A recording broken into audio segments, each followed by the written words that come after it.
ಕೃತಜ್ಞತೆಯಿಂದ ಧನ್ಯತೆಯಿಂದ ತೊಯ್ದು ಹೋಗಿದ್ದೇನೆ.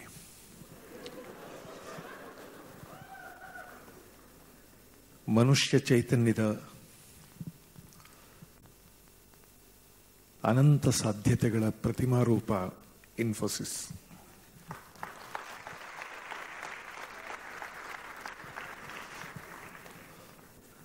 ಹಾಗೆಯೇ doctor GV ಅವರು, ಶ್ರೀ ನಾರಾಯಣಮೂರ್ತಿಯವರು, ಶ್ರೀಮತಿ ಸುಧಾಮೂರ್ತಿಯವರು, ಇಲ್ಲಿ ಹಾಡಿದ ಎಲ್ಲ ಮಕ್ಕಳು ಮನುಷ್ಯ ಚೈತನ್ಯದ ಬಹಳ ದೊಡ್ಡ ಸಾಧ್ಯತೆಗಳನ್ನು ನಮ್ಮೆದುರಿಗೆ ಅನಾವರಣ ಮಾಡಿದವರು.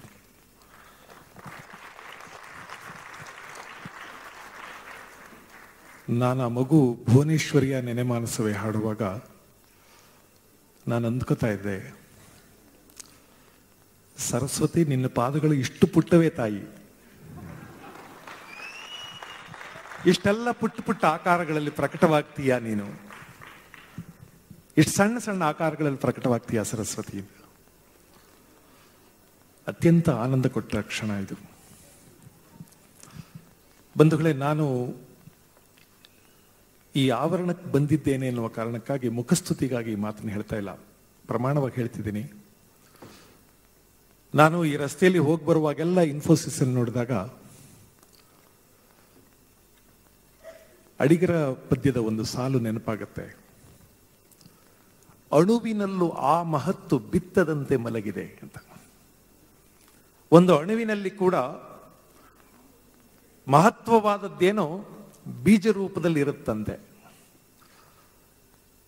ಅದು ಪ್ರಕಟವಾಗುವಾಗ ಹೀಗೆ ಇನ್ಫೋಸಿಸ್ನ ಹಾಗೆ ಪ್ರಕಟವಾಗಿಬಿಡುತ್ತಂತೆ.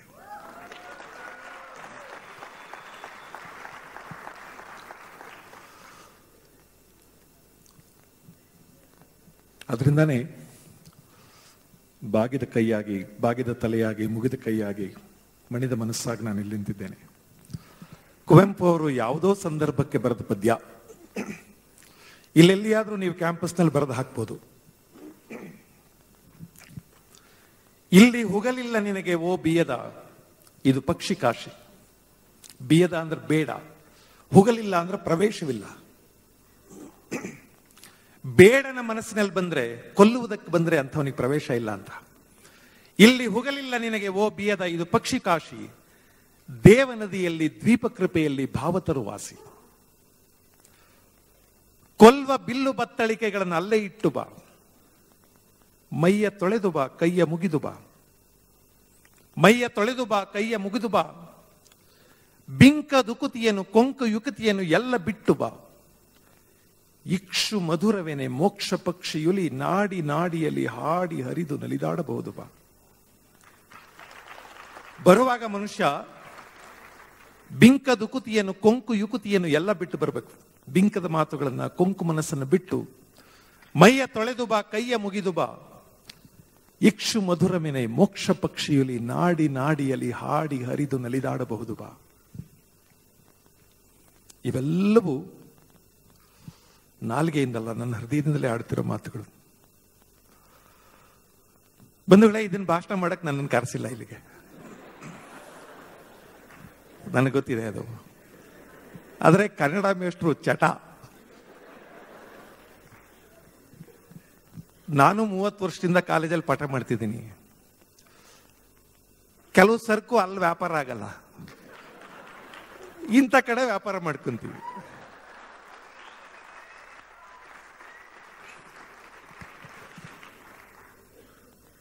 GV ಅವರು ಈ ಮಾತುಗಳನ್ನು ಹೇಳಿದಾಗೆಲ್ಲ ನನಗೆ ರೋಮಾಂಚನ ಆಗತ್ತೆ. ಜಗತ್ತಿನ 7,000 ಭಾಷೆಗಳಲ್ಲಿ ನಾನು ಬಹಳ ಕಡೆ ಅದನ್ನು ಉದ್ಧರಿಸಿದ್ದೇನೆ.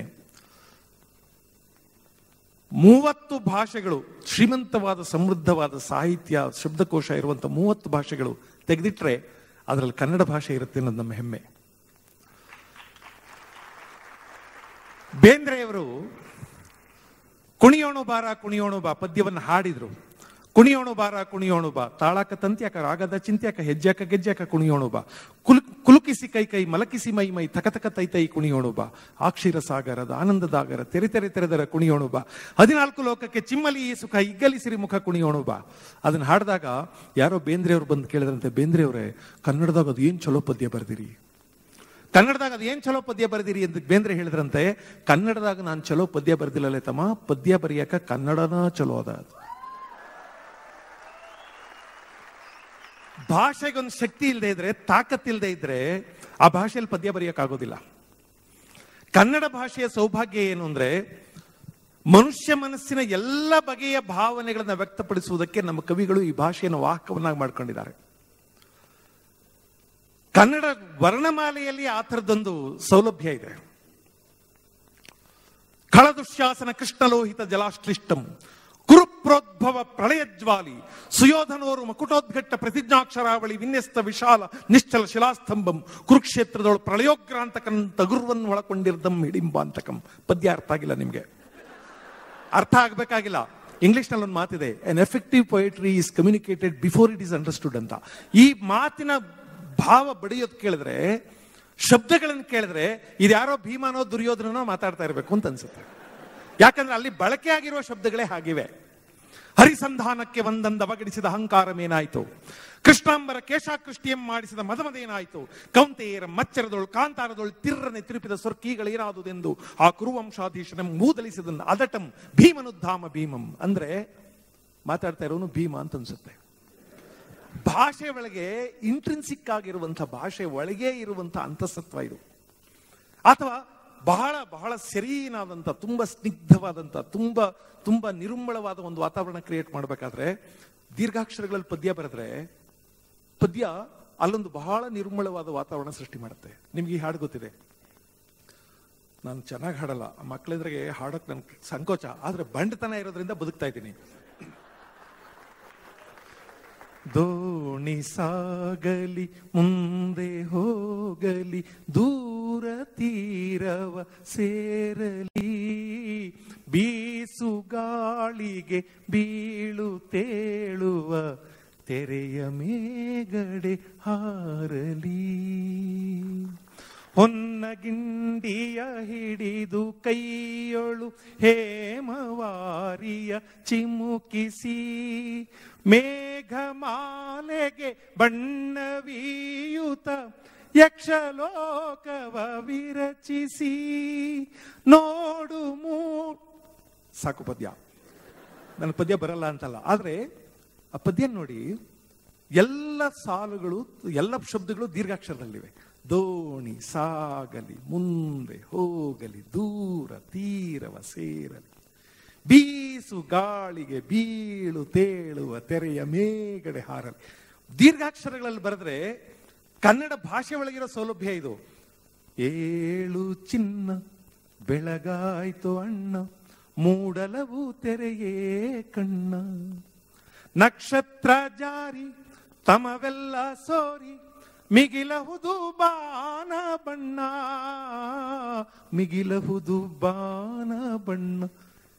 ಬೆಳಗಿನ ಹೊತ್ತು ಬೇಂದ್ರೆ ಬರೆದ ಪದ್ಯ ಅದು, ಬೆಳಗು ಜಾವ ಅಂತ. ಆ ಪದ್ಯದಲ್ಲಿರುವ ಶಬ್ದಗಳೇ ಅದು ಬೆಳಗಿನ ಜಾವ ಅಂತ ಹೇಗೋ ಹೇಳ್ತವೆ. ಕನ್ನಡ ಭಾಷೆಗೆ ಈ ಥರದೊಂದು ಸೌಲಭ್ಯ ಇದೆ. ಇದರಲ್ಲಿ ಇದೆಲ್ಲ ಕಲಿತವರು ಬರೆದಿದ್ದು.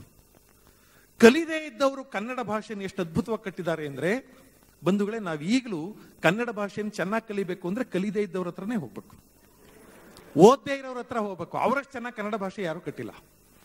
ಎಷ್ಟು ಶಬ್ದಗಳಿವೆ ಅವರ ಶಬ್ದಕೋಶದಲ್ಲಿ ಅಂದ್ರೆ ಜೀವಿಯವರಿಗೆ ಅದು ಚೆನ್ನಾಗಿ ಗೊತ್ತು. ನನ್ಗದು ಯಾರೋ ಒಬ್ಬ ಸ್ನೇಹಿತ ಸಿಕ್ಕದ, ಇಂಗ್ಲಿಷ್ ತುಂಬಾ ಚೆನ್ನಾಗಿ ಬರುತ್ತೆ ಅವನಿಗೆ. ಅವ್ನು ಹೇಳ್ದ, ನೋಡು ಕನ್ನಡದಲ್ಲಿ ನೀನು ಏನಾದರೂ ಹೇಳು, ನಾ ಇಂಗ್ಲಿಷ್ನಲ್ಲಿ ಹೇಳ್ಬಿಡ್ತೀನಿ.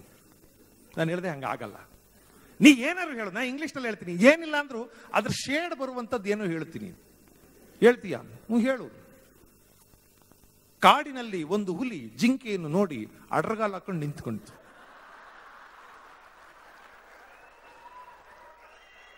ಈ ಅಡ್ರಗಾಲು ಅನ್ನೋಕೆ ಇಂಗ್ಲಿಷಲ್ಲಿ ಏನ್ ಹೇಳ್ತಾರೆ? ಇದನ್ ಪೋಸ್ಚರ್. ಇದು ಈ ಪೋಸ್ಚರ್ಗೆ ಇಂಗ್ಲಿಷ್ನಲ್ಲಿ ಏನ್ ಹೇಳ್ತಾರೆ? ನನಗೆ ಆಶ್ಚರ್ಯ ಆಗೋದೇನೆಂದ್ರೆ, ನಾನು ಆಮೇಲೆ ಸುಮ್ಮನೆ ಯೋಚನೆ ಮಾಡ್ತಾ ಹೋದೆ, ನಮ್ಮ ಹಳ್ಳಿ ಜನ ಅನಕ್ಷರಸ್ಥರು ಹೆಂಗೆಂಗ್ ಕಾಲು ಹಾಕೋತಾರೆ ಅದೆಲ್ಲಕ್ಕೂ ಒಂದೊಂದು ಶಬ್ದ ಇಟ್ಟಿದ್ದಾರೆ. ಅಡ್ರಗಾಲು, ತೊಡ್ರಗಾಲು, ಬೀಸ್ಗಾಲು, ಬಳಸ್ಗಾಲು, ಮೆಟ್ಟಗಾಲು, ಪೊಳ್ಳಗಾಲು, ಕುಕ್ಕರ್ಗಾಲು, ಕೌಚ್ಗಾಲು, ಎಷ್ಟೆಷ್ಟು ಕಾಲುಗಳು ಬೇಕು. ಇವೆಲ್ಲಕ್ಕೂ ಇಂಗ್ಲಿಷಲ್ಲಿ ಹೆಂಗ್ ಹೇಳೋದು? ನಮಗೆ ವಿದ್ಯಾವಂತರಿಗೆ ಇಷ್ಟು ಶಬ್ದಗಳಿಲ್ಲ, ಅವ್ರಿಗೆ ನೋಡಿ ಎಷ್ಟು ಶಬ್ದಗಳಿವೆ. ಒಂದು ಜನಪದದ ಒಂದು ಯಾವುದೋ ಒಂದು ಮಾತು, ಶಿವ ಕಣ್ಣು ಅಳ್ಳಸ್ ನೋಡ್ದ, ಕಣ್ಣು ಮಳ್ಳಸ್ ನೋಡ್ದ, ಕಣ್ಣು ಒಳ್ಳಸ್ ನೋಡ್ದ. ಏನ್ ಚೆನ್ನಾಗಿದೆ ನೋಡಿ. ಕಣ್ಣು ಅರಳಿಸಿ ನೋಡೋದು, ಕಣ್ಣು ಮರಳಿಸಿ ನೋಡೋದು, ಕಣ್ಣು ಹೊರಳಿಸಿ ನೋಡೋದು. ಎಷ್ಟು ಶಬ್ದ ಹೀಗೆ ನೋಡೋದಕ್ಕೆಲ್ಲ. ನಮ್ಗೆ ನೋಡೋದು ಅಂದ್ರೆ ಒಂದೇ ತರ ನೋಡಕ್ ಬರೋದು. ಅವನು ಹೇಗೆ ನೋಡ್ದ ಅನ್ನೋದನ್ನ ಒಬ್ಬ ಜನಪದ ಕಲಾವಿದ ಕಣ್ಣು ಅಳ್ಳಸ್ ನೋಡ್ದ ಅಂದ್ರೆ ಕಣ್ಣು ಹಿಂಗೊಂದ್ಸಲ ನೋಡೋದು. ಅಷ್ಟು ಸಾಕಾಗಲ್ಲ. ಕಣ್ಣು ಮಳ್ಳಸ್ ನೋಡ್ದ ಅಂತ ಯಾವನ್ ತೊಂದರೆ ಕೊಟ್ಟರು ನೋಳ್ಗೆ ಆಯ್ತಾ. ಕಣ್ಣು ಹೊಳ್ಳಸ್ ನೋಡ್ದ, ಕಣ್ಣನ್ನು ಇದ್ದ ಕಡೆನೆ ಮುಖ ಹೊರಳಿಸೋದಲ್ಲ, ಕಣ್ಣನ್ನು ಹಿಂಗೆ ಹೊರಳಿಸೋದು. ಎಷ್ಟು ಶಬ್ದಗಳನ್ನು ಸೃಷ್ಟಿ ಮಾಡ್ತಾರೆ ಅವರು. ನಾನು ಒಂದ್ಸಲ ನಮ್ಮ ಕಾಲೇಜಲ್ಲಿ ಹುಡುಗರಿಗೆ ಕೇಳಿದೆ, ಒಬ್ಬ ಹುಡುಗಿ ಚೆನ್ನಾಗಿದ್ದಾಳೆ ಅನ್ನೋದಕ್ಕೆ tell me what is your best expression. ಒಬ್ಬ ಹುಡುಗಿ ಚೆನ್ನಾಗಿದ್ದಾಳೆ ಅಂತ ಅದ್ ಹೆಂಗೆ ಹೇಳ್ತೀರಾ ಹೇಳಿ. ಶುರು ಮಾಡ್ಕೊಂಡ್ರಪ್ಪ ಇವರು. ಸರ್ ಹುಡುಗಿ ಸಖತ್ತಾಗವಳೆ, ಆಮೇಲೆ ಸರ್ ಹುಡುಗಿ ಬೊಂಬಾಟಾಗವಳೆ, ಆಮೇಲೆ ಹುಡುಗಿ ಸೂಪರ್ ಆಗವಳೆ, ಆಮೇಲೆ ಹುಡುಗಿ ಅದ್ಭುತವಾಗವಳೆ, ಆಮೇಲೆ ಅಷ್ಟೇ ಸರ್. ನಾನು ಹೇಳಿದೆ, ಹಳ್ಳಿಯವ್ರ ಹತ್ರ ಹೋಗ್ರಪ್ಪ, ಅವ್ರ ಹತ್ರ ತಗೊಳ್ಳಿ ಶಬ್ದಗಳನ್ನ. ಹುಡುಗಿ ಹೆಂಗವಳೆ, ಸ್ವಲ್ಪ ದಷ್ಟಪುಷ್ಟವಾಗಿದ್ರೆ ಅವಳಿಗೆ ಕಡದ ಕಂಬ ಇದ್ದಂಗವಳೆ, ಕೈ ತೊಳೆದು ಮುಟ್ಟಂಗವಳೆ, ತೊಳೆದು ಬೇಳೆ ಇದ್ದಂಗವಳೆ, ಅವಳು ಬೆಳಗಿದ್ರೆ ಬೇಳೆ ಇದ್ದಂಗವಳೆ, ಕಪ್ಪಗಿದ್ರೆ ಉದ್ದಿನ ಕಾಳು ಇದ್ದಂಗವಳೆ ಇದ್ದಾರೆ. ಹಲಸನ್ ತೊಳೆ ಇದ್ದಂಗವಳೆ, ಬಿದ್ರೊಳಗಲ್ಲಿ ಚೆದ್ರೆ ಇದ್ದಂಗವಳೆ, ಸಮುದ್ರದೊಳಗೆ ಶಂಕ ಇದ್ದಂಗವಳೆ, ಬಿಗದ್ ಬಿಲ್ಲಂಗವಳೆ, ಅಂಗೈಲಿ ತೀಡಿ ಮುಂಗೈಲಿ ತಿದ್ದಿಸ್ದಂಗವಳೆ, ಅಂಗೈ ಮ್ಯಾಗಲ ಅರಗಿಣಿ ಇದ್ದಂಗವಳೆ. ಎಷ್ಟು ಶಬ್ದಗಳಿವೆ ಅವ್ರ ಹತ್ರ. ಅನಕ್ಷರಸ್ತ್ರ ಅವರು. ನಮ್ಮ ಅಜ್ಜಿ ಒಂದ್ಸಲ ಹೇಳ್ತಾರೆ, ನಮ್ಮ ಅಜ್ಜಿ ಹೆಬ್ಬೆಟ್ಟು, ಸ್ಕೂಲ್ಗೆ ಹೋಗಿಲ್ಲ. ಯಾವ್ದೋ ಮದುವೆ ಮನೆಯಲ್ಲಿ ಹೆಣ್ಮಗು ನೋಡಿದಾಳೆ, ಅವಳು ಧಾರೆ ಮಂಟಪಕ್ಕೆ ನಡ್ಕೊಂಡು ಬರೋದು ನೋಡಿದಾಳೆ. ಆ ಹೆಣ್ಮಗ ಸೋದರ ಮಾವನ ಕೈ ಹಿಡ್ಕೊಂಡು ಧಾರೆ ಮಂಟಪಕ್ಕೆ ಬರೋದು ನೋಡ್ಬಿಟ್ರೆ ಅಯ್ಯೋ ದೇವರೇ, 2 ಕಣ್ಣು ಸಾಕಾಗೋದಿಲ್ಲ. ಹಾಲಿನ ಕೊಳದ ಮೇಲೆ ಅಂಚೆ ತೇಲ್ಕೊಂಡು ಬಂದಂಗೆ ಆಗ್ಬಿಡ್ತು. ಒಬ್ಬ ಅನಕ್ಷರಸ್ಥ ಮುದುಕಿ ಹಾಲಿನ ಕೊಳದ ಮೇಲೆ, ಅಂಚೆ ಅಂದ್ರೆ ಹಂಸ, ಹಾಲಿನ ಕೊಳದ ಮೇಲೆ ಹಂಸ ತೇಲ್ಕೊಂಡು ಬಂದಂಗಾಯ್ತು ಅಂತಾಳೆ. ನಮ್ಗೆ ಬೊಂಬಾಟಾಗವಳೆ, ಸಖತ್ತಾಗವಳೆ ಬಿಟ್ರೆ ಬೇರೆ ಶಬ್ದಗಳು ಗೊತ್ತಿಲ್ಲ. ನಮ್ಮ ತಾಯಿ ಒಂದ್ಸಲ ಕೆಂಪಗಿರೋದು ಒಂದು ಹುಡುಗಿ ನೋಡ್ಬಿಟ್ಟಿದ್ದಾರೆ. ಅವ್ರು ಹೇಳ್ತಾ ಇದ್ರು, ಹುಡುಗಿ ಒಂದು ಕೆಂಪುಗವಳೆ ಅಂದ್ರೆ ಹತ್ಕೊಂಡು ಉರಿತಾಳೆ. ಅದು ನಾನು ಅಷ್ಟು ಕೆಂಪುಗವಳ ಅಂದೆ. ಇದೇ ನಿಂಗಂತೀಯ, ರಕ್ತ ಮುಕ್ಕಳಿಸ್ತಾಳೆ ಹಂಗವಳ ಅಂದೆ ನಾನು. ಈ ಕೂದ್ ಮುಡ್ಗದ ಕಲ್ಲಂಗಡಿ ಹಣ್ಣಿದ್ದಂಗೆ ಅವಳೆ. ನಮ್ಮ ತಾಯಿ ಬಹಳ ಗ್ರಾಜುಯೇಟ್ ಅಲ್ಲ, ಅಕ್ಷರಸ್ಥೆ ಅಷ್ಟೇ. ಎಷ್ಟು ಶಬ್ದಗಳಿವೆ ಅಂತ. ನಮಗೆ ಶಬ್ದ ದಾರಿದ್ರ್ಯ, ನಾವು ಒದ್ದಾಡ್ತಿರ್ತೀವಿ. ಯಾಕೆಂದ್ರೆ ಮಾತನ್ನು ಮತ್ತೆ ಮತ್ತೆ ಬಳಸೋದಿಲ್ಲ. ನಿಮ್ಗೆ ಗೊತ್ತಿರ್ಲಿ, ಕನ್ನಡದಲ್ಲಿ ಒಂದು ಗಾದೆ ಇದೆ, ಬಳಸ್ತಾ ಇದ್ರೆ ನಂಟು, ಬೆಳಗ್ತಾ ಇದ್ರೆ ಕಂಚು. ನೀವು ಮಾತನ್ನು ಬಳಸ್ತಾ ಇದ್ರೆ ಮಾತುಗಳು ಹುಟ್ಟೋದೇ ಇಲ್ಲ. ನೋಡಿ, ನಮ್ಮಲ್ಲಿ ಹಿಂದೆ ಕತೆ ಹೇಳೋರು. ಈಗ ತಾಯಿಂದಿರು ಕತೆ ಹೇಳಕ್ ಬರಲ್ಲ. ಕತೆ ಹೇಳಕ್ ಬರೋದಲ್ಲ, ಮಕ್ಕಳ ಮೈ ಮೇಲೆ ಸಾಕೋದಿಲ್ಲ ತಾಯಿಂದಿರು. ನಾನು ಬಹಳ ಸಲ ಹೆಣ್ಮಕ್ಳಿಗೆ ಹೇಳ್ತೀನಿ, ಮಕ್ಕಳನ್ನ ಮೈ ಮೇಲೆ ಸಾಕ್ಬೇಕು. ತಾಯಿಂದ್ರ ಮೈ ಮೇಲೆ, ಅಪ್ಪನ ಮೈ ಮೇಲೆ ಅದು ಒದ್ದಾಡ್ಬೇಕು. ಮಕ್ಕಳ ಮೈ ವಾಸನೆ ತಾಯಿಗೆ, ತಾಯಿಯ ಮೈ ವಾಸನೆ ಮಗುವಿಗೆ ಗೊತ್ತಾಗ್ಬೇಕು. ಮಗುವಿನ ಹೃದಯದ ಬಡಿತ ತಾಯಿ ಕೇಳಿಸ್ಬೇಕು. ಈಗ ಒಂದು ಪೆರಾಂಬುಲೇಟರ್ ಹಾಕೊಂಡು ತೊಳ್ಕೊಂಡು ಹೋಯ್ತಾರಪ್ಪ. ನಮ್ಗೊಂಥರ ಮಗು ಕೂತಿರೋದು ನೋಡಿದ್ರೆ ಬಸ್ ಸ್ಟ್ಯಾಂಡ್ ಅಲ್ಲಿ, ರೈಲ್ವೆ ಸ್ಟೇಷನ್ ಅಲ್ಲಿ ಶಿವ ಪರಮಾತ್ಮ ಅಂತ ಹಂಗ ಕಾಣಿಸ್ತಾವ ಪಾಪ. ಆ ಮೈ ಮೇಲೆ ಬೆಳೆದ್ರೆ ಅದ್ರ ಬಗ್ಗೆ ಒಂದು ಭಾವಕೋಶ ಉಂಟಾಗತ್ತೆ ನೋಡಿ. ಕತೆ ಹೇಳ್ತಾರೆ ತಾಯಿಂದಿರು ಮಕ್ಕಳಿಗೆ. ನನಗೆ ನಮ್ಮ ಮನೆಯಲ್ಲಿ ಇದ್ದವನೊಬ್ಬ ಒಂದು ಕತೆ ಹೇಳ್ತಾ ಇದ್ದ. ಏನ್ ಚೆನ್ನಾಗಿ ಕತೆ ಹೇಳೋನು ಅಂತ. ಅನಕ್ಷರಸ್ಥ ಅವನು. ಅವನ ಬಾಯಲ್ಲಿ ಎಷ್ಟು ಶಬ್ದಗಳಿದ್ವು ಅಂತ ನನಗೆ ಈಗಲೂ ಆಶ್ಚರ್ಯ ಆಗುತ್ತೆ. ಒಂದು ಕತೆ. ಅವನು ವಿಧಾನಸೌಧ ನೋಡಿಲ್ಲ, ತಾಜ್ ಮಹಲ್ ನೋಡಿಲ್ಲ, ಚಾರ್ಮಿನಾರ್ ನೋಡಿಲ್ಲ, ಮೈಸೂರು ಅರಮನೆ ನೋಡಿಲ್ಲ, ಏನಿಲ್ಲ. ಅವನು ಹೇಳ್ತಾನೆ, ಆಗಲೀಗ ವಜ್ರಕುಮಾರಂಗೂ ಮಾಣಿಕ್ಯ ಮಂಜರಿಗೂ ಮದುವೆ ಆಯ್ತಂತೆ. ಮದುವೆ ಅಂದ್ರೆ ಅಂತಿಂತ ಮದುವೆ ಅಲ್ಲ, ಈ ಭೂಲೋಕ ಹಿಂದೆ ನೋಡಿಲ್ಲ, ಇವತ್ತು ನೋಡ್ತಾ ಇಲ್ಲ, ಮುಂದೆ ನೋಡೋದಿಲ್ಲ ಅಂತ ಮದುವೆ. ಭೂಮಿನೇ ಹಸೆ ಮಾಡಿ, ಆಕಾಶನೇ ಚಪ್ರ ಮಾಡಿ. ಅವನ ಕಲ್ಪನೆ ನೋಡಿ ಎಷ್ಟು ಅದ್ಭುತವಾಗಿದೆ. ಅನಕ್ಷರಸ್ಥ ಅವನು. ಭೂಮಿನೇ ಹಸೆ ಮಾಡಿ, ಆಕಾಶನೇ ಚಪ್ರ ಮಾಡಿ, ವಜ್ರದ ವನಕೆಯಲ್ಲಿ ಭತ್ತ ಕುಟ್ಟಿ, ಪನ್ನೀರಲ್ಲಿ ಪಟ್ನ ತಾರಿಸಿ, ಮನೆ ಮನೆಗೆಲ್ಲ ಮುತ್ತಿನ ತೋರಣ ಕಟ್ಟಿಸಿ, ಬೀದಿ ಬೀದಿಗೆಲ್ಲ ಬೆಳ್ಳಿ ನಡುಮುಡಿ ಹಾಸಿ, ಮೂಲೆಗೆಲ್ಲ ಮಾಣಿಕ್ಯದ ದೊಂಡೆ ಕಟ್ಟಿಸಿ, ಅಂಗಂಗಳಕ್ಕೆಲ್ಲ ಬಂಗಾರ ರಂಗೋಲಿ ಬಿಡಿಸಿ, ಆನೆ ಗಾತ್ರ ಅರ್ಶನ, ಕುದುರೆ ಗಾತ್ರ ಕುಂಕುಮ, ನಂದಿ ಗಾತ್ರ ಗಂಧ, ಲಕ್ಷಪಡಿ ಅಕ್ಷತೆ ತರಿಸಿ, ಬಂದವ್ರಿಗೆ ಪಲ್ಲಕ್ಕಿ ಕಳಿಸಿ, ಬರ್ದೇ ಇದ್ದವ್ರಿಗೆ ಕಾಗದ ಬರೆಸಿ, ಮುತ್ತೈದರ ಕೈಲಿ ಮುತ್ತಿನಾರ್ತಿ ಬೆಳೆಸಿ, ಸುಮಂಗಲಿಯರ ಕೈಲಿ ಸೋಬಾನ ಬೆಳೆಸಿ, ಸೋಬಾನೆ ಹಾಡಿಸಿ, ಮಾಡ್ದವ್ರ ಕೈಲಿ ನಾಟ್ಯ ನಾಡಿಸಿ, ನವರತ್ನದ ಹಸೆಮಣೆ ಮೇಲೆ ಭೂಮ್ತಾಯಿ ಅಂತ ಹೆಣ್ಣು ಭೂಮ್ ತೂಕದ ಗಂಡು ನಿಲ್ಲಿಸಿ, ನವರತ್ನದ ಹಸೆಮಣೆ ಮೇಲೆ ಭೂಮ್ತಾಯಿ ಅಂತ ಹೆಣ್ಣು ಭೂಮ್ ತೂಕದ ಗಂಡು ನಿಲ್ಲಿಸಿ, ಕಾಮಜೇನು ಕರೆದು ಕ್ಷೀರ ತಂದು ಕೈದಾರೆ ಹೂದು, ಬಂಧು ಬಳಗಕ್ಕೆಲ್ಲ ಬೇಕಾದ ಉಡುಗೆ ಉಡಿಸಿ, ತೊಡುಗೆ ತೊಡಿಸಿ, ಕೊಡುಗೆ ಕೊಡಿಸಿ, ಈ ಇಡೀ ಭೂಲೋಕವೆಲ್ಲ ಬಾಯಿ ಮೇಲೆ ಬೆಳ್ಳಿಟ್ಕೊಳ್ಳಂಗ ಅಬ್ಬಬ್ಬಬ್ಬ ಅಂತ ಮದುವೆ ಮಾಡಿದ್ರಂತೆ. ಒಬ್ಬ ಅನಕ್ಷರಸ್ಥನ ಶಬ್ದಕೋಶ ಇದು. ನಮ್ಮಲ್ಲಿ ಹೆಚ್ಚಾಗಿ ಓದ್ಬಿಟ್ಟಿರ್ತಾರೆ, 3, 4, 5, 6 ಡಿಗ್ರಿನೇ ತಗೊಂಡು ಬಂದಿರ್ತಾರೆ. ಭಾಷಣ ಗಿಲ್ಲಿಸ್ಬಿಡ್ಬೇಕು ನೀವು. ಇವತ್ತು ಏನು ಹಿಂದ್ಗಡೆ ನೋಡ್ತಾನೆ, ಈ ಶಬ್ದ ಸಪ್ಲೈ ಆಗಲ್ಲ. ಏನು ನೀವು ಇವತ್ತು ಒಂದು ಇದನ್ನ ಏನು ನೀವು ಮಾಡ್ತಾ ಇದ್ರಿ, ಏನ್ ನೀವು ಮಾಡ್ತಾ ಇದ್ರಿ ಅವನೇ ಕೇಳ್ತಾನೆ ನಿಮ್ಗೆ. ಏನು ನೀವು ಮಾಡ್ತಾ ಇದ್ದೀರಿ, ಇದು ಬಹಳ ಇದು ತುಂಬಾ ನಾನು ತುಂಬಾ ಈ ತರದ ಇದನ್ನ ನೋಡಿದೀನಿ. ಆದ್ರೆ ಇದು ಅದೆಲ್ಲದರಲ್ಲೂ ಒಂದು ಇದು, ನೀವು ಇದೇ ತರ ಇದ್ ಮಾಡ್ತಾ ಹೋಗಿ. ಆಮೇಲೆ ಇದಕ್ಕೆ ಬಹಳ ಮುಖ್ಯವಾದ್ದೇನು ಅಂದ್ರೆ ಒಂದು ಇದಿರ್ಬೇಕು. ಅದು ಇದ್ರೆ ಅದು ಒಂದು ಇದಾಗತ್ತೆ. ಸುಮ್ಮನೆ ನಾವು ಏನೋ ಒಂದು ಇದ್ ಮಾಡ್ತೀವಿ ಅಂತ ಇದ್ ಮಾಡಿದ್ರೆ ಅದು ಇದಾಗಲ್ಲ. ನೀವು ಒಂದು ಇದರಿಂದ ಇದನ್ನ ಮಾಡ್ತಾ ಹೋದ್ರೆ ಅದು ಮುಂದೆ ಬಹಳ ಇದಾಗತ್ತೆ ಅಂತ ಹೇಳಿ ನನ್ನನ್ನು ಕೂಡ ಕರೆದು ನೀವು ಇವತ್ತು ಇದ್ ಮಾಡಿದ್ದೀರಾ. ಅದಕ್ಕೆ ನಿಮ್ಮೆಲ್ರಿಗೂ ಇದ್ ಮಾಡಿ ನಾನು ಇದನ್ನ ಇದು ಮಾಡ್ತೀನಿ. ಅವನೆಲ್ಲೆಲ್ಲಿ ಇದು ಅಂತಾನೆ, ಅಲ್ಲಿಗೆ ಬೇಕಾದ್ ನೀವೇ ಫಿಲಪ್ ಮಾಡ್ಕೊಂಡು ಹೋಗ್ಬೇಕು. ಆದ್ರೆ ಅನಕ್ಷರಸ್ಥರು ಭಾಷೆನ ಹೆಂಗ್ ಕಟ್ತಾರೆ ಅಂದ್ರೆ, ಅವ್ರಿಗೆ ಯಾವಾಗ್ಲೂ ನಮ್ಗೆ ಬರೀ ಕನ್ನಡದಲ್ಲಿ ಮಾತಾಡಕ್ ಆಗೋದೇ ಇಲ್ಲ ಅಂತ ಅನ್ಸೋದೇ ಇಲ್ಲ. ನಮ್ಗೆ ಬರೀ ಕನ್ನಡ ಸ್ವಲ್ಪ ಕಷ್ಟ ಆಗುತ್ತೆ ಸರ್, ಸ್ವಲ್ಪ ಇಂಗ್ಲಿಷ್ ಮಿಕ್ಸ್ ಮಾಡ್ಕೊಳ್ಳೋದ್ರೆ ಮಾತಾಡಕ್ಕಾಗಲ್ಲ. ಹರ ಹರ ಶಿವ ಶಿವ ಗುರುವೇ ಗುರುಪಾದವೇ ನಮ್ಮ ಪಾಜಿ ಮಾಯ್ಕಾರ, ಗಂಡುಲಿಗೆ ಗಂಡ ಹಿಂಡುಲಿಗೆ ಮನಗಾರ ಪುಂಡುಗಾರ ಈರತ್ತ ಮನಿ ಭಕ್ತಿ ಭಾವದ ಗಂಡ ಬಾಳ ಲೋಚನದಯ ಏಳುಮಲೆ ಎತ್ತಯ್ಯ, ಗಂಡುಗಾಳಿ ಗುಂಡಿಗೆ ಸೀಳಿ ಹಿಂಡುಗಾಳಿ ಸಿರಾ ಚೆಂಡಾಡಿದಂತ ನಮ್ಮಪ್ಪನ ಮನೆ ದೇವರೇ, ನಿನ್ನ ಪಾದಕ್ಕೆ ಶರಣಾರ್ಥಿ. ಆನುಮಲೆ ಜೇನುಮಲೆ ಗುಂಜುಮಲೆ ಗುರುಗಂಜುಮಲೆ 77 ಮಲೆಯಲ್ಲಿ ತಪ್ಪದೆ ನಾಟ್ಯ ನಾಡುವಂತ ನಮ್ಮ ಪಾಜಿ ಮುದ್ದು ಮಹಾದೇವ. ಆನುಮಲೆ ಹಾಸಿಕೊಂಡು ಜೇನುಮಲೆ ಒದ್ದುಕೊಂಡು 77 ಮಲೆಯನ್ನು ಸುರುಳಿಸುತ್ತಿದ್ದ ನಿಮ್ಮದಾಗಿ ಮಾಡಿಕೊಂಡು ಮರಗಿರುವಂತ ನಮ್ಮ ಪಾಜಿ ಮುದ್ದು ಮಹಾದೇವ, ನಿನ್ನ ಪಾದಕ್ಕೆ ಶರಣಾರ್ಥಿ. ಅವನು ಎಬ್ಬೆಟ್ಟು. ಅವನು ಸ್ಕೂಲ್ಗೆ ಹೋಗಿಲ್ಲ,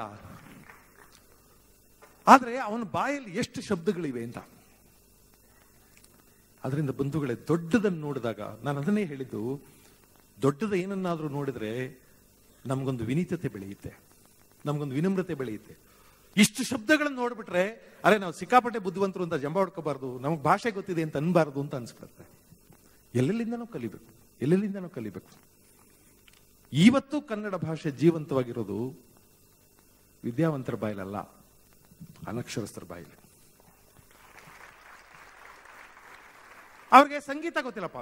ನಮ್ಮ ದೀಕ್ಷಿತರಿಗೆ ಸಂಗೀತ ಗೊತ್ತಿದೆ, ಅವ್ರು ಸಂಗೀತ ಸಂಯೋಜನೆ ಮಾಡ್ತಾರೆ. ಆದ್ರೆ ಸಂಗೀತ ಗೊತ್ತಿಲ್ಲರು ಮಾಮರದ ತಂಪಿಗೆ ಕೂತಿರುವ ಗಿಳಿಗಳೇ ಚದುರಂಗಿ ಮಾತ ನಿಲ್ಲಿಸಿ, ಚದುರಂಗಿಯೇ ಮಾತ ನಿಲ್ಲಿಸಿ ಗಿಳಿಗಳೇ ನೀವು ಬನ್ನಿ ನನ್ನ ಕಳುವೋಕೆ. ಟ್ಯೂನ್ ನೋಡಿ, ಅವ್ರದೇ ಇದು, ಅವ್ರದೇ ರಾಗ ಇದು. ಎಕ್ಕೆಯ ಗಿಡದಾಗೆ ಹಕ್ಕಿ ಬೋರಾಡಿದಂಗೆ ಅಕ್ಕ ನೀಲಮ್ಮನ ಬಳಗಾದ, ಅಕ್ಕ ನೀಲಮ್ಮನ ಬಳಗಾದ, ಅಕ್ಕ ನೀಲಮ್ಮನ ಬಳಗದ ಕಣ್ಣೀರು 11 ಹರಿದವೋ. ಮಾಮರದ ತಂಪಿಗೆ ಕೂತಿರುವ ಗಿಳಿಗಳೇ ಚದುರಂಗಿ ಮಾತ ನಿಲ್ಲಿಸಿ, ಚದುರಂಗಿಯೇ ಮಾತ ನಿಲ್ಲಿಸಿ ಗಿಳಿಗಳೇ ನೀವು ಬನ್ನಿ ನನ್ನ ಕಳುವೋಕೆ. ಬಂಧುಗಳೇ, ಭಾಷೆಗೊಂದು ಲಯ ಇರುತ್ತೆ. ಅದು ಮಾತಿಗಾಗ್ಲಿ ಹಾಡಿಗಾಗ್ಲಿ ಒಂದು ಲಯ ಇರುತ್ತೆ. ಆ ಲಯದಲ್ಲಿ ಮಾತಾಡಿದ್ರೆ ಚಂದ. ನಾನು ಬಹಳ ಸಲ ಹೇಳ್ತೀನಿ ಹುಡುಗರಿಗೆ, ರಾಜ್ಕುಮಾರ್ ಸಿನಿಮಾ ನೋಡ್ರಪ್ಪ. ಬೇರೆ ಕತೆ ಗೀತೆ ತಿಳ್ಕೊಳಕ್ಕಲ್ಲ, ಕತೆ ಓದಿರು ಗೊತ್ತಾಗುತ್ತೆ. ಆದ್ರೆ ಕನ್ನಡ ಭಾಷೆಯನ್ನ ಪುಣ್ಯಾತ್ಮನಂಗೆ ಹಾಡಿದವರು ಬಹಳ ಕಡಿಮೆ ಜನ. ಎಷ್ಟು ಅದ್ಭುತವಾಗಿ ಕನ್ನಡ ಮಾತಾಡ್ತಾರೆ. ಸುರಲೋಕಕ್ಕೆ ಸೋಪಾನ ಕಟ್ಟಿ ಮತ್ಸ್ಯಯಂತ್ರವನ್ನು ಭೇದಿಸಿ ರಣಾಂಗಣದಲ್ಲಿ ವೀರವಿಹಾರ ಮಾಡಿದ ಈ ಪಾರ್ಥನ ಪರಾಕ್ರಮ ನಿನಗೇನು ತಿಳಿದಿದೆಯೋ? ಭಾಷೆಯ ಲಯ ನೋಡಿ, ಎಲ್ಲಿ ಯಾವ ಶ್ರುತಿಯಲ್ಲಿ ಮಾತಾಡಬೇಕು ಅನ್ನೋದು ಭಾಷೆಯನ್ನು ಮೈಗೂಡಿಸ್ಕೊಳ್ಳೋದು ಸಾಧ್ಯ ಆಗುತ್ತೆ. ಏನು ಪಾರ್ಥ, ಕೆಂಗಣ್ಣಿನಿಂದ ಕೆಕ್ಕರಿಸಿ ನೋಡಿ ನನ್ನನ್ನು ಗೆಲ್ಲಲಾರೆ. ಈಗ ಆ ಶಕ್ತಿ ನಿನ್ನಲ್ಲಿಲ್ಲ. ಪರಮ ಪತಿವ್ರತೆಯನ್ನು ನಿಂದಿಸಿದ ಮರುಕ್ಷಣವೇ ನಿನ್ನ ಪುಣ್ಯವೆಲ್ಲ ಉರಿದು ಹೋಗಿ ಪಾಪದ ಮೂಟೆ ನಿನ್ನ ಹೆಗಲು ಹತ್ತಿದೆ. ಎತ್ತು ನಿನ್ನ ಗಾಂಡೀವ, ಹೂಡು ಪರಮೇಶ್ವರನು ಕೊಟ್ಟ ಆ ನಿನ್ನ ಪಾಶುಪತಾಸ್ತ್ರ. ಶಿವನನ್ನು ಗೆದ್ದ ನಿನ್ನ ಶೌರ್ಯ ಪರಾಕ್ರಮ ನನಗೂ ಸ್ವಲ್ಪ ತಿಳಿಯಲಿ, ಅಥವಾ ಶಿವನನ್ನು ಗೆದ್ದೆ ಎಂಬ ಅಹಂಕಾರ ನನ್ನಿಂದಲೇ ಮಣ್ಣಾಗಲಿ. ಎಲ್ಲಿ ಮಾತು ನಿಧಾನಕ್ಕಾಡಬೇಕು, ಎಲ್ಲಿ ಎತ್ತರಿಸಬೇಕು, ಎಲ್ಲಿ ಯಾವ ಲಯ. ಭಾಷೆಯ ಲಯ ಕಂಡುಕೊಂಡವನಿಗೆ ಭಾಷೆ ಚಂದವಾಗಿ ಮೈಗೂಡುತ್ತೆ. ನಾವು ಭಾಷೆನ ಹಾಸ್ಯಕ್ಕೆ ಬಳಸ್ತಾ ಇದ್ದೀವಿ, ಹಾಸ್ಯಕ್ಕೂ ಆಗುತ್ತೆ ಭಾಷೆ. ನಿಮಗೆ ಒಂದು ಮಾತು ಗೊತ್ತಿರಬೇಕು, ಮ್ಯಾಥ್ಯೂ ಆರ್ನಾಲ್ಡ್ ಹೇಳಿದ ಮಾತು, words do not end up in mere meaning. Words do not end up in mere meaning, they sound and suggest ಅಂತ. ಮಾತುಗಳು ಬರೀ ಅರ್ಥ ಹೇಳಿ ಮುಗಿಯೋದಿಲ್ಲ, ಅದಕ್ಕೊಂದು ಧ್ವನಿ ಇರುತ್ತೆ. ಧ್ವನಿ ನೋಡಿ ತಿಳ್ಕೋಬೇಕು. ಬರೀ ಒಳ್ಳೆ ಶಬ್ದಗಳಲ್ಲಿ ಯಾರನ್ನಾರು ಬೈಬೋದು, ಗೊತ್ತಲ್ವಾ? ನೀವು ಡಿಕ್ಷನರಿ ನೋಡಿ, ಎಲ್ಲ ಒಳ್ಳೆವೆ. ಬಾಪ ಪುಣ್ಯಾತ್ಮ, ತಮ್ಮನ್ ನಂಬಿಟ್ರೆ ನಾವೇನ್ ಸ್ವರ್ಗ ಕಳಿಸ್ಬಿಡ್ತೀರಾ? ಬಹಳ ದೊಡ್ಡ ಮನುಷ್ಯರು ನೀವು, ನಿಮ್ಮಂತ ಪುಣ್ಯ ಪುರುಷರು ಇರೋದ್ರಿಂದಾನೇ ಮಳೆ ಬೆಳೆ ಆಯ್ತಾ ಇರೋದು. ಬಹಳ ದೊಡ್ಡ ಮನುಷ್ಯ. ಯಾವ ಕೆಟ್ಟ ಶಬ್ದ ಇದಾವ ಅದರಲ್ಲಿ? ಎಲ್ಲ ಒಳ್ಳೆವೆ. ನಾನು ಅದಕ್ಕೆ ಬಹಳ ಸಲ ಹೇಳ್ತೀನಿ ಮಕ್ಕಳಿಗೆ, ಕನ್ನಡ ಭಾಷೆಯನ್ನು ಚೆನ್ನಾಗಿ ಮಾತಾಡೋದನ್ನ, ಚೆನ್ನಾಗಿ ಬರೆಯೋದನ್ನ ಕಲ್ತ್ಕೊಳ್ರಪ್ಪ, ತಪ್ಪಿಲ್ಲದೆ ಬರೀರಿ ಅಂತ. ನಾನು ಇಲ್ಲೆಲ್ಲೋ ಬೆಂಗಳೂರಲ್ಲಿ ನೋಡಿದೆ ಮೊನ್ನೆ, ಒಂದು ಬೋರ್ಡ್ ಬರೆದ್ಬಿಟ್ರೆ ರಸ್ತೆಯಲ್ಲಿ, ಯಾವುದೋ ಗೋಡೆ ಕಾಂಪೌಂಡ್ ಮೇಲೆ, ಈ ಜಗದಲ್ಲಿ ಯಾರು ಮೂತ್ರ ವಿಸರ್ಜನೆ ಮಾಡಬಾರದು. ನಾನು ಹೆದರೋಗ್ಬಿಟ್ಟೆ. ಏನೋ ಈ ಜಾಗದಲ್ಲಿ ಮಾಡಬಾರ್ದು ಅಂದ್ರೆ ಇನ್ನೊಂದ್ ಕಡೆ ಮಾಡ್ಕೊಂತಾರಪ್ಪ. ಅವನು ಈ ಜಗದಲ್ಲಿ ಯಾರು ಮೂತ್ರ ವಿಸರ್ಜನೆ ಮಾಡಬಾರ್ದು ಅಂತ ಬರ್ದವನೆ. ಮತ್ತೆ ಇನ್ ಸಾಯೋ ತನಕ ಏನ್ ಈ ಜಗದಲ್ಲಿಯೇ ಯಾರು ಮಾಡಬಾರ್ದು ಅಂತ? ಅಲ್ಲೆಲ್ಲ ಒಂದ್ ಕಡೆ ಬರೆದಿದ್ದಾರೆ, ಇಲಿ ಉಪ್ಪಿನಕಾಯಿ ದೊರೆಯುತ್ತದೆ.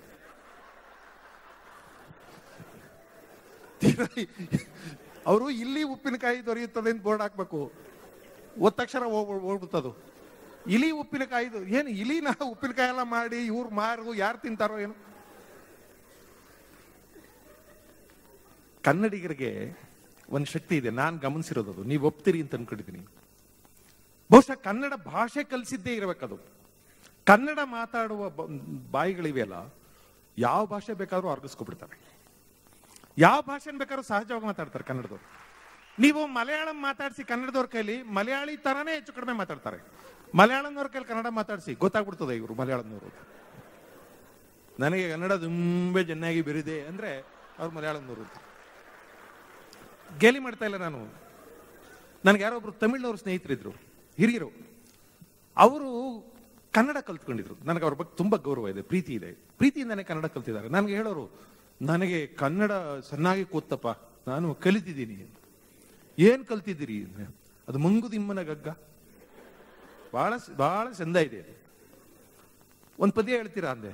ಹೇಳ್ತೀನಿ, ಬೇಕಾದಷ್ಟು ಹೇಳ್ತೀನಿ. ಹೇಳಿ ನೋಡುವ ಅಂದೆ. ಬದುಕು ಸೆಟಕ ವಂಡಿ, ಬದುಕು ಸೆಟಕ ವಂಡಿ ವಿತಿಯ ತರ ಸಾಗೇಬ ಕುದುರೆನಿ ಅವ ಪೇಲದಂದೆದ ಪಯಣಿಕರು ಮತುವೇಕೋ ಮಸಣಕೋ ಹೋಗೆಂದ ಕಡೆಗೆ ಓಟ್ ಪತಕುಸಿಯ ನೆಲವಿಗುದು ಮಂಗುದಿಮ್ಮ. ಆದ್ರೆ ಈ ಕನ್ನಡದ ಹುಡುಗರಿದಾರಲ್ಲ, ಇವ್ರು ತಮಿಳ್ ಕಲ್ತ್ಕೊಳ್ಳಿ, ತಮಿಳವ್ರ ತರನೇ ಮಾತಾಡ್ತಾರೆ. ನಾನು ಥಾಯ್ಲೆಂಡ್ಗೆ ಹೋಗಿದ್ದೆ, ಅಲ್ಲಿ ಇವ್ರು ಥಾಯ್ ಭಾಷೆ ಕಲ್ತಿದ್ದಾರೆ. ಅವ್ರಂಗೆ ಮಾತಾಡ್ತಾರೆ, ಅಂತಾರೆ, ಅವ್ರಂಗೆ ಮಾತಾಡ್ತಾರೆ. ಚೈನಿ ಭಾಷೆ ಕಲಿಸಿ ಕನ್ನಡದವ್ರು ಕಲ್ತು ಬಿಡ್ತಾರೆ. ಬಹುಶಃ ಭಾಷೆಯಲ್ಲೇ ಆ ಥರದ್ದೊಂದು ಶಕ್ತಿ ಇದೆ ಅಂತ ಕಾಣಿಸುತ್ತೆ. ಯಾಕೆಂದ್ರೆ ನಾವು 50 ಅಕ್ಷರ ಕಲ್ತವ್ರು. ಇಂಗ್ಲಿಷ್ ನಲ್ಲಿ 26 ಅಕ್ಷರ. ನಾನು ಒಂದ್ಸಲ 26 ಅಕ್ಷರ ಅಂತಿದ್ದೆ. ಯಾರೋ ಹುಡುಗ ಎದ್ದೇಳ್ದ, ಸಾರ್ 52 ಅನ್ನಿ, ಬರ್ದಿರೋರು ಗೊತ್ತು ನಮ್ಗೆ ಅಂದ. ಸಣ್ಣ ಅಕ್ಷರ ಬರ್ದವ್ರಲ್ಲ ಅವರು. ಅದೇನು ಎಷ್ಟು ಸಲ 26 ಅಂತೀರಾ? 52 ಸಾರ್, ಬರ್ದಿರೋನ್ ಕಷ್ಟ ಗೊತ್ತು ನಮ್ಗೆ, 2 ಸಲ ಬರ್ದಿಲ್ವಾ ಅಂತ. ನಾವ್ ಇಲ್ಲಿ ತನಕ 26 ಅಂತ ಅನ್ಕೊಂಡಿದ್ವಿ. Sorry to interrupt. I just had a small announcement. The bus timings has been postponed by 10 minutes. So, yeah, thanks to the transport department. So we request all of you to stay back and enjoy the show. ಆಮೇಲೆ ನಂದು ಒಂದು request ಇದೆ. ನಾನು ಯಾವಾಗ ನಿಲ್ಲಿಸ್ಬೇಕು ಅಂತ ಇಲ್ಲೇ ಬಂದು ಧೈರ್ಯವಾಗಿ ಹೇಳಿ. ಚೀಟಿ ವ್ಯವಹಾರ ಬೇಡ. ನಾನೇನು ಅಷ್ಟು ಸೆನ್ಸಿಟಿವ್ ಅಲ್ಲ.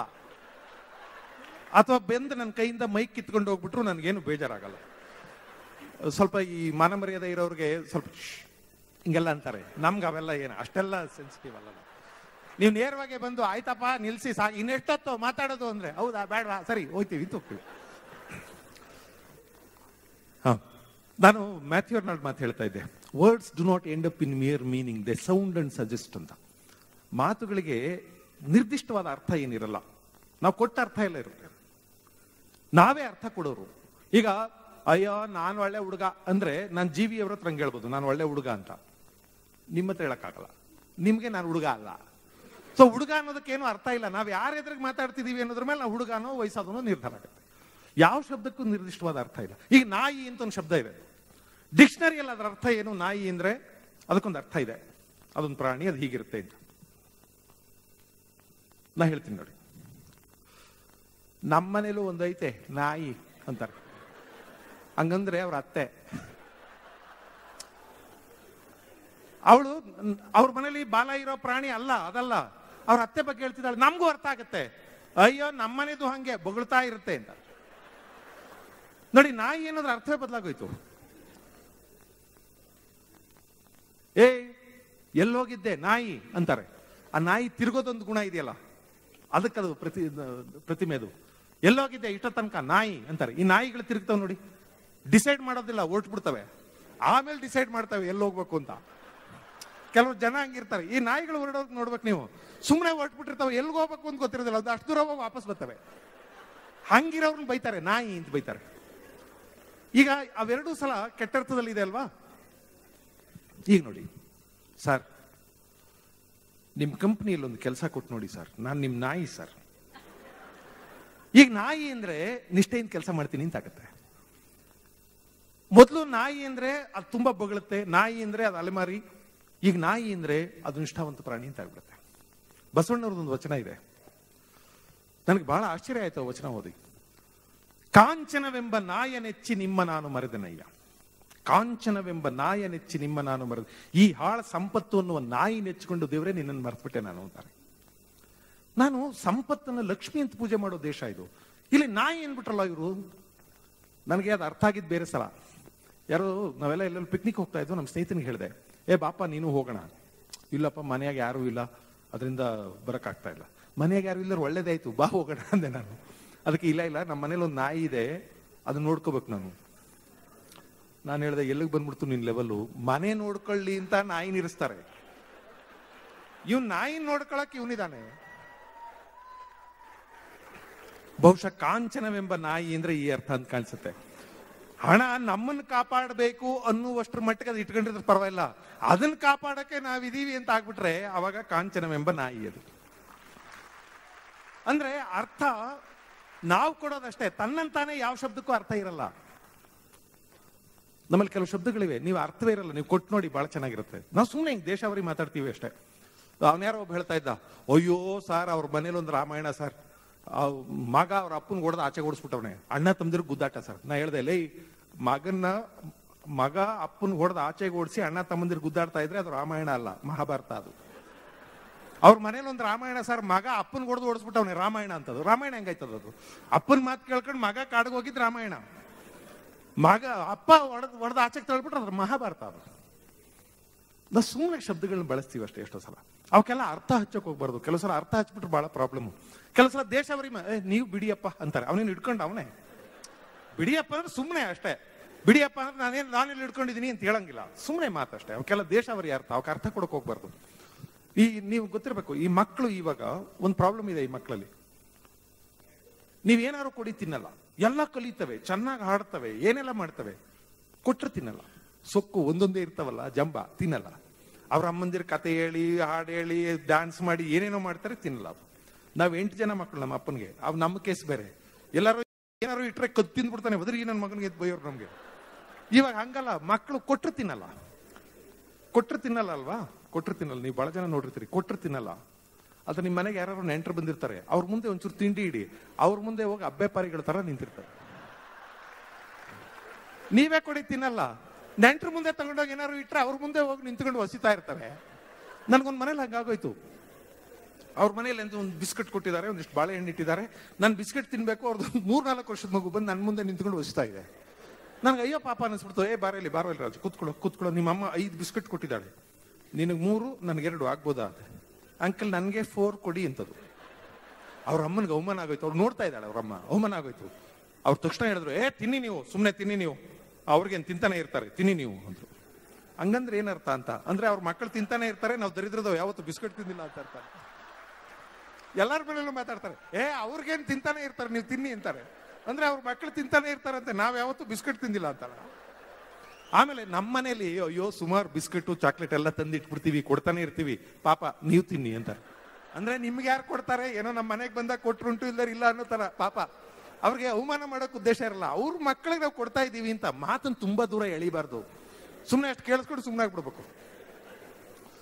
ಇನ್ನೊಂದು ಶಬ್ದ ಇದೆ, ಅಯ್ಯೋ ನೀವು ನೋಡ್ಬೇಕು ಅಂತಾರೆ. ನಡಿ ಮತ್ತೆ ನೋಡ್ತೀನಿ ಏನಂಗಿಲ್ಲ, ಸುಮ್ಮನೆ ಅಷ್ಟೇ ಅದು. ಸರ್ ನಮ್ಮ ಮನೆಯಲ್ಲಿ ಅವ್ರು ಯಾರೋ ಒಬ್ಬ ನನಗೆ ಹೇಳ್ತಾ ಇದ್ದ, ಅವನು ಧಾರವಾಡದಿಂದ ಬಂದಿದ್ದಾನೆ. ನನ್ಗೆ ಹೇಳ್ತಾನೆ, ನಮ್ಮ ಮನೆಯಾಗ ಸರ್ ಬದನೆಕಾಯಿನಾಗ ಒಂದು ಪಲ್ಯ ಮಾಡ್ತಾಳೆ ನನ್ನ ಹೆಂಡತಿ, ನೀವು ನೋಡ್ಬೇಕು. ಅಂದ್ರೆ ನಾನು ಇಲ್ಲಿಂದ ಧಾರವಾಡಕ್ಕೆ ಹೋಗಿ ಆ ಅಮ್ಮ ಮಾಡೋ ಬದನೆಕಾಯಿ ಪಲ್ಯ ನೋಡ್ಕೊಂಡು ಬರ್ಬೇಕು. ಏನ್ ಚಾರ್ಮಿನಾರ ಅದು, ತಾಜ್ ಮಹಲ್ ನೋಡೋಕೆ? ನೀವು ನೋಡ್ಬೇಕ್ರಿ ಸರ್, ನೀವು ನೋಡ್ಬೇಕ್ರಿ ಸರ್, ಹೆಂಗ ಮಾಡ್ತಾಳೆ ನನ್ನ ಹೆಂಡತಿ ನೋಡ್ಬೇಕ್ರಿ. ಅಂದ್ರೆ ಅವ್ರ ಹೆಂಡತಿ ಮಾಡೋವಾಗ್ಲೇ ಹೋಗಿ ನಿಂತ್ಕೊಂಡು ನೋಡ್ಬೇಕು. ಏನ್ ಅದನ್ನ ನೋಡ ಅಂಥ ನಾಲೆಡ್ಜ್ ಜಾಸ್ತಿ ಆಗತ್ತ. ನೋಡ್ಬೇಕು ಅಂದ್ರೆ ಸುಮ್ಮನೆ ಮಾತಷ್ಟೇ, ಚೆನ್ನಾಗಿರುತ್ತೆ ಅಂತ ಹೇಳ್ಬೇಕು. ನೀವು ನೋಡ್ಬೇಕ್ರಿ ಸರ್ ಅಂತ ನಾವು ಅವಕ್ಕೆ ಅರ್ಥ ಹಚ್ಚಕ್ ಹೋಗ್ಬಾರ್ದು. ನಮ್ಮ ಮನೆ ಮುದ್ದೆ ಈ ಬ್ರೇಕ್ಚರ್ ಮಾತಾಡ್ತಾ ಇದ್ರು ಭಾನುವಾರ ಅವತ್ತು. ಒಂದಮ್ಮ ಇನ್ನೊಬ್ಬಳು ಕೇಳಿದ್ದು, ಯಜಮಾನ್ರ ಮನೆಯಾಗಿಲ್ವಾ ಅಂದ್ರು. ಅಯ್ಯೋ ಇದಾರೆ, ಕಾಣಿಸ್ಲೇ ಇಲ್ಲ. ಅಯ್ಯೋ ಅವ್ರ ಸಾವಾಸ ನಿಮಗೆ ಗೊತ್ತಿಲ್ಲ. ಅವಳಿಗೆ ಯಾಕೆ ಗೊತ್ತಿರ್ಬೇಕು ಇವ್ರ ಯಜಮಾನ್ರ ಸಾವಾಸ ಅಂತ? ನಮ್ಮ ಯಜಮಾನ್ರ ಸಾವಾಸ ನಿಮಗೆ ಗೊತ್ತಿಲ್ಲ.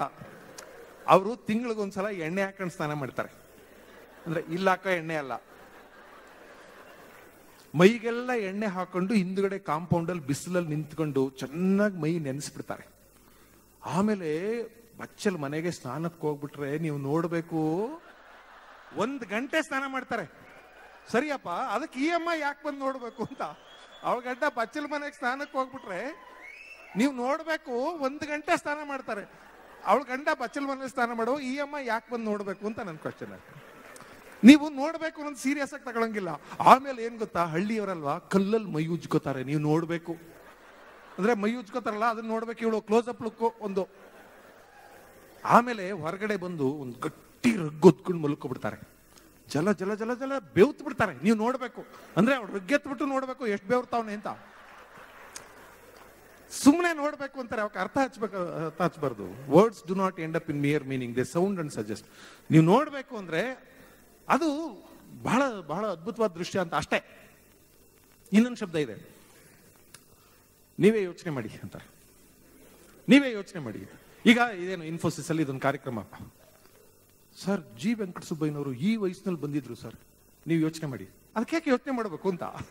ಅವ್ರು ಬಂದಿದ್ದಾರೆ, ಸಂತೋಷ ಪಡಿ. ಇವ್ ಯಾರೋ ಪ್ರಾಣ ತಿಂತಾ ಇರ್ತಾನೆ ಸರ್, ಅವ್ರಿಗೆ 100ರಿಂದ ಆಚೆ ವಯಸ್ಸಾಗಿದ್ರು ಎಷ್ಟು ಚಟುವಟಿಕೆಯಿಂದ ಇದ್ದಾರೆ ಅಂದ್ರೆ ಯೋಚನೆ ಮಾಡಿ. ಯೋಚನೆ ಮಾಡೋದೇನು ಅಂತ ಅದಕ್ಕೆ ಯೋಚನೆ ಮಾಡಿ ಅಂತ. ನನಗೆ 100 ವಯಸ್ಸು ತಾಳಿ ಇದನ್ನ ಹೇಳ್ಬಿಟ್ಟು ಆಮೇಲೆ ಹೇಳ್ತೀನಿ. ನಮ್ಮ ಏನ್ ಮೂರ್ತಿರಾಯರು ಕೂಡ 100 ವಯಸ್ಸಿನಿಂದ ಜಾಸ್ತಿ ಬದುಕಿದ್ರು. ತುಂಬಾ ಹಾಸ್ಯಶೀಲ ವ್ಯಕ್ತಿಯವರು. ಅವರು 97ನೇ ವರ್ಷದ್ದು ಏನೋ ಅವ್ರದ್ದು ಹುಟ್ಟಿದ ದಿನ. ಅವತ್ತೇನೋ ಒಂದು ಕಾರ್ಯಕ್ರಮ, ಅವಾಗ ಫೋಟೋಗ್ರಾಫರ್ ಬಂದು ಫೋಟೋ ತೆಗಿತಾ ಇದ್ದಂತೆ. ಆಮೇಲೆ ಮೂರ್ತಿರಾಯರಿಗೆ ಹೇಳಿದಂತೆ, ಸರ್ ನನಗೊಂದು ಆಸೆ ಇದೆ ಸರ್, ನಿಮ್ಮ 100 ವರ್ಷದ ಫೋಟೋ ಕೂಡ ನಾನೇ ತೆಗಿಬೇಕು ಸರ್. ನಿಮ್ಮ ಶತಮಾನೋತ್ಸವ ಆಗುತ್ತಲ್ಲ, ಆ ಫೋಟೋ ಕೂಡ ನಾನೇ ತೆಗಿಬೇಕು ಸರ್ ಅದ್ರಂತೆ. ಏನ್ ಮೂರ್ತಿರಾಯರು ಅವ್ರನ್ನೊಂದ್ಸಲ ನೋಡಿ, 100 ವರ್ಷ ಏನೇನು 3 ವರ್ಷಕ್ಕೆ ಆಗ್ತದೆ, ಆರೋಗ್ಯ ಚೆನ್ನಾಗಿ ನೋಡ್ಕೊ, ಅಲ್ಲಿ ತನಕ ಇರ್ತೀಯ ನೀನು. ಆದ್ರೆ ಅವ್ನು ಹೇಳೋದು ನೀವು ಗ್ಯಾರಂಟಿ ಆಗಿರಿ ಅಂತ, ಇವ್ರು ಹೇಳ್ತಿರೋದು ನೀನ್ ಸ್ವಲ್ಪ ಆರೋಗ್ಯ ಸರಿಯಾಗಿ ನೋಡ್ಕೊ, ನಂದಿರೋದು ಗ್ಯಾರಂಟಿ ಅಂತ. ನನ್ಗೆ ನಮ್ಮ ಗುರುಗಳು ಪ್ರಭುಶಂಕರ್ ಹೇಳಿದ ಮಾತಿದು. ಅವರು ಯಾರೋ ಸ್ನೇಹಿತರ ಜೊತೆ ಹೇಳ್ತಾ ಇದ್ದಾರೆ, ನಮ್ಮ ಮೂರ್ತಿರಾಯರು ಸರ್ ಈ ವಯಸ್ಸಿನಲ್ಲಿ 6 ಕಿಲೋಮೀಟರ್ ವಾಕಿಂಗ್ ಹೋಗ್ತಾರೆ ಅಂದ್ರಂತೆ. ಅದಕ್ಕೆ ಮೂರ್ತಿರಾಯರ ತಕ್ಷಣ ಹೇಳಿದ್ರಂತೆ, ಪ್ರಭುಶಂಕರ್ ಮಾತು ಕೇಳಬೇಡಿ, ಸುಳ್ಳು ಹೇಳ್ತಾರೆ. 6 ಕಿಲೋಮೀಟರ್ ಎಲ್ಲಿ ಹೋಗಕ್ಕಾಗುತ್ತೆ ಈ ವಯಸ್ಸಲ್ಲಿ? 3 ಕಿಲೋಮೀಟರ್ ಹೋಗ್ತೀನಿ, ವಾಪಸ್ ಬಂದ್ಬಿಡ್ತೀನಿ ಅಷ್ಟೇ. ಹಾಸ್ಯಶೀಲರು ಹೆಂಗಿರ್ತಾರೆ, ನಮ್ಗೆ ಹೆಚ್ಚಿನ ನೆನಪಾಗ್ತಿರ್ತಾರೆ ನನಗೆ. ಈಗ ಎಲ್ಲವೂ ಚೆನ್ನಾಗಿದ್ದಾಗ ತಮಾಷೆಯಾಗಿರೋದು ಬೇರೆ. ಎಚ್ ನರಸಿಂಹಯ್ಯನವರು ಡೆತ್ ಬೆಡ್ ಅಲ್ಲಿದ್ರು. ನಾವು ಅವ್ರು ನೋಡಕ್ ಹೋಗಿದ್ವಿ. ನಡೆದ ಘಟನೆ ಇದು. ನಾನು ಅವ್ರೂರ್ನವ್ರು ಇನ್ನೊಬ್ರು ನನ್ನ ಸ್ನೇಹಿತರು ಇಬ್ರು ಹೋದ್ವಿ. ಈ ಸಲ ಮುಗೀತಪ್ಪ, ಈ ಸಲ ಮುಗೀತು ಅಂದ್ರು. ಸರ್ ಹಾಗೆ ಯಾಕಂತೀರಿ ಸರ್? ಏನಿಲ್ಲ ಸರ್, ಡಾಕ್ಟರ್ ಹೇಳಿದ್ದಾರೆ ನೀವು ಇನ್ನಷ್ಟು ಕಾಲ ಇರ್ತೀರಿ ಸರ್. ಇಲ್ಲಪ್ಪ, ಆಯ್ತು. ಆಮೇಲೆ ನನಗೊಂದು ಆಸೆ ಇದೆ, ಸತ್ತ ಮೇಲೆ ಈ ಶರೀರ ಕರ್ಪೂರದಂಗೆ ಉರಿದೋಗ್ಬೇಕ್ರಿ. ಉರಿದೋಗ್ಬೇಕು, ಏನು ಉಳಿಬಾರ್ದು, ಉರಿದೋಗ್ಬೇಕು. ನೀವೆಲ್ಲ ಅಲ್ಲೇ ಇರ್ತೀರಿ ನೋಡಿ, ಚೆನ್ನಾಗಿ ಒಣಗಿದ ಸೌದೆ ಹಾಕಿ ಸುಟ್ಟಾಕ್ಬಿಡಿ ದೇಹನ, ಹಸಿ ಸೌದೆ ಹಾಕಬೇಡಿ. ಸುಮ್ನಿರಿ ಸರ್, ಅದೆಲ್ಲ ಯಾಕೆ ಮಾತ್ರ. ಇಲ್ಲಪ್ಪ, ಹಸಿ ಸೌದೆ ಹಾಕ್ಬೇಡಿ, ಅದು ಹೊಗೆ ಬಂದ್ಬಿಡ್ತದೆ, ನನಗೆ ಕೆಮ್ಮು ತಡಿಯಕ್ಕಾಗಲ್ಲ.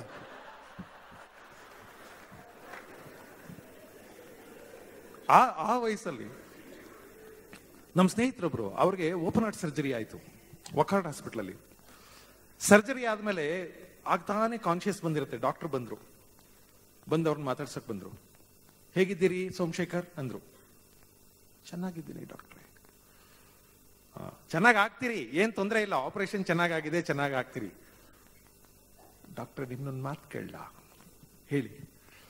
ನೀವು ಓಪನ್ ಮಾಡಿದ್ರಲ್ಲ, ಅವಾಗೇನಾದ್ರೂ ಅಲ್ಲಿ 4 ಅಕ್ಷರಗಳಿದ್ವಾ? ಡಾಕ್ಟರ್ ಹೇಳಿದ್ರು, ಇನ್ನೂ ಪ್ರಜ್ಞೆ ಪೂರ್ತ ಬಂದಿಲ್ಲ ಇವ್ರಿಗೆ, ಎಲ್ಲ ಸರಿ ಹೋಗುತ್ತೆ, ಮಲ್ಕೊಳ್ಳಿ, ಏನಿಲ್ಲ ಅಂದ್ರು. ಇಲ್ಲ ನನಗೆ ಪ್ರಜ್ಞೆ ಸರಿಯಾಗಿ ಇದೆ, ಕೇಳ್ತಾ ಇದ್ದೀನಿ. ನೀವು ಓಪನ್ ಮಾಡಿದ್ರಲ್ಲ, ಆವಾಗ ಅಲ್ಲೇನಾದ್ರೂ 4 ಅಕ್ಷರಗಳಿದ್ವಾ? ಅಕ್ಷರ ಯಾಕಿರ್ತಾವಲ್ಲಿ? ಯಾವ ಅಕ್ಷರನೂ ಇರ್ಲಿಲ್ಲ, ಸುಮ್ಮನೆ ಮಲ್ಕೊಳ್ಳಿ ನೀವು. ಅಕ್ಷರ ಇರ್ಲಿಲ್ವಾ? ಇರ್ಲಿಲ್ಲ. ಹೌದು, ಹಂಗಾರೆ ನಮ್ಮ ಅಪ್ಪ ಚಿಕ್ಕ ವಯಸ್ಸಲ್ಲಿ ಹೇಳ್ತಿದ್ದೆ ನಿಜ ಆಯ್ತು. ಏನ್ ಹೇಳ್ತಿದ್ರು ನಿಮ್ಮ ಅಪ್ಪ? ಈ ನನ್ನ ಮಗನಿಗೆ ಎದೆ ಸೀಳಿದ್ರು 4 ಅಕ್ಷರ ಇಲ್ಲ ಅಂತ ಬೈತಿದ್ರು. ನನಗೆ ಆಶ್ಚರ್ಯ ಆಗಿದ್ದು ಸಾವು ಬದುಕಿನ ನಡುವೆ ಹೊಯ್ದಾಡ್ತಾ ಇರುವಾಗ ಮನುಷ್ಯನಿಗೆ ಹಿಂಗೆ ತಮಾಷೆ ಮಾಡೋದಕ್ಕೆ ಸಾಧ್ಯ ಆಗುತ್ತಲ್ಲ ಅಂತ. ಈ ಮಾತು ಹೇಳ್ಬಿಟ್ಟು ಮುಗಿಸ್ತೀನಿ. ನಾನು ಮುಗಿಸ್ಬೇಕಲ್ವಾ? ಅಲ್ಲ, ನಾನು ನಿಸ್ಸಂಕೋಚವಾಗಿ ಹೇಳಿ, ನಮ್ಗೇನಿಲ್ಲ, ನಾನು ಅದಕ್ಕೆ ಮುಂಚೆನೆ ಹೇಳ್ಬಿಟ್ಟಿದ್ದೀನಿ. ನೋಡಿ, ಮನುಷ್ಯನಿಗೆ ಎಲ್ಲವೂ ಕಂಫರ್ಟಬಲ್ ಆಗಿದ್ದಾಗ ನಗೋದು ಅಷ್ಟು ಕಷ್ಟ ಅಲ್ಲ. ಆದ್ರೆ ಎಂಥದೋ ಸಂಕಟ ಬಂದಾಗ ಆವಾಗ ನಗ್ತಾನಲ್ಲ, ಅವನು ಮಾತ್ರ ದೊಡ್ಡ ಮನುಷ್ಯ ಅಂತ. ಕೆಲವರು ನಾಳೆ ಏನಾದ್ರು ಬಂದ್ಬಿಡ್ತದೆ ಅಂತ ಇವತ್ತೇ ನಗಲ್ಲ. ಸಾರ್ ಇವತ್ತು ನಕ್ಬಿಟ್ರೆ ಅದೇ ನಾಳೆ ಹೇಳಕ್ಕಾಗಲ್ಲ ಅಂತ. ನಾನು ಹೇಳ್ದೆ, ನಾಳೆ ಏನಾದ್ರು ಬಂದ್ರೆ, ಸಂಕಟ ಬಂದ್ರೆ ಅವಾಗ ಹೇಳೋದು ಇದ್ದೇ ಇದೆ, ಇವಾಗ ನಕ್ಬಿಡಿ. ಹೆಂಗ್ ಹೇಳ್ತೀರಾ ಸರ್? ನೋಡಪ್ಪ, ಯಾವತ್ತೋ ಕಡಿತದೆ ಅಂತ ಇವತ್ತು ಕೆರ್ಕೊಳಕ್ಕಾಗಲ್ಲ. ದೊಡ್ಡವ್ರು ಹೇಳಿದ್ದಾರೆ, ಎಲ್ಲೋ ಹಳ್ಳ ಸಿಗುತ್ತೆ ಅಂತ ಇಲ್ಲೇ ಪಂಚೆ ಎತ್ತಬಾರ್ದು. ಹಳ್ಳ ಸಿಕ್ಕಿದಾಗ ಪಂಚೆ ಎತ್ತಬೇಕು, ಆಮೇಲೆ ಬಿಟ್ಬಿಡ್ಬೇಕು. ಸಂಕಟ, ಸಾವು, ನೋವು ಇದ್ದಾಗ ಅಳೋದು ಇದ್ದೇ ಇರುತ್ತೆ, ಆಮೇಲೆ ಬಿಟ್ಬಿಡ್ಬೇಕು. ಬಿದಿಲೆಲ್ಲ ಪಂಚೆ ಎತ್ಕೊಂಡು ಓಡಾಡೋದು, ಯಾಕಂದ್ರೆ ಹಳ್ಳ ಸಿಕ್ಕಿದಾಗ ಹೆಂಗೋ ಎತ್ತಬೇಕು, ಹಂಗೆ ಎತ್ಕೊಂಡಿದ್ದೀನಿ, ಸರಿ ಹೋಗಲ್ಲ ಮಾತು. ಬಂಧುಗಳೇ, ಜಗತ್ತಿನಲ್ಲಿ ಯಾವ ಪ್ರಾಣಿಗೂ ಇಲ್ಲದೆ ಇರುವಂತಹ ಒಂದು ದೊಡ್ಡ ಪ್ರಿವಿಲೇಜ್, ಒಂದು ದೊಡ್ಡ ಸೌಲಭ್ಯ ಮನುಷ್ಯನಿಗಿದೆ. ಮನುಷ್ಯನ ಮುಖದಲ್ಲಿ ಮಾತ್ರ ನಗುವ ಸ್ನಾಯುಗಳಿವೆ. ಇನ್ನು ಯಾವ ಪ್ರಾಣಿ, ಅಂಥ ಆನೆಗೆ ನಗಕ್ ಬರಲ್ಲ, ಹುಲಿಗೆ ನಗಕ್ ಬರಲ್ಲ, ಮನುಷ್ಯನಿಗೆ ಮಾತ್ರ ನಗಕ್ ಬರುತ್ತೆ. ಅವಕಾಶ ಇದ್ದಾಗ ಮನುಷ್ಯ ಸಂತೋಷವಾಗಿ ನಗ್ನಗ್ತಾ ಇರೋದು ಒಳ್ಳೇದು ಅಂತ ಅನ್ಕೊಂಡಿದ್ದೀನಿ.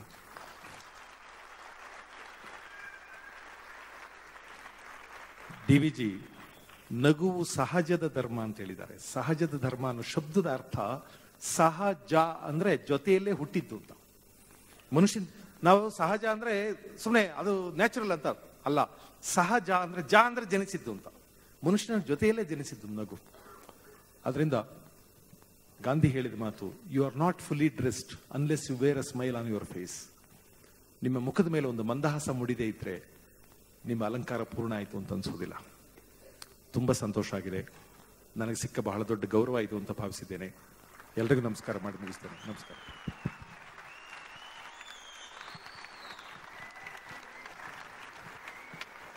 ಸರ್, ನೀವಿಲ್ಲಿ ಬಂದಿದ್ದು ನಮ್ಮ ಅದಕ್ಕೆ ಅದು ಇಷ್ಟೊತ್ತು ನೀವು ಅದನ್ನ ಮಾಡಿದ್ದಕ್ಕೆ ನಮ್ಮ ಒಂದು ದೊಡ್ಡ ಧನ್ಯವಾದಗಳು.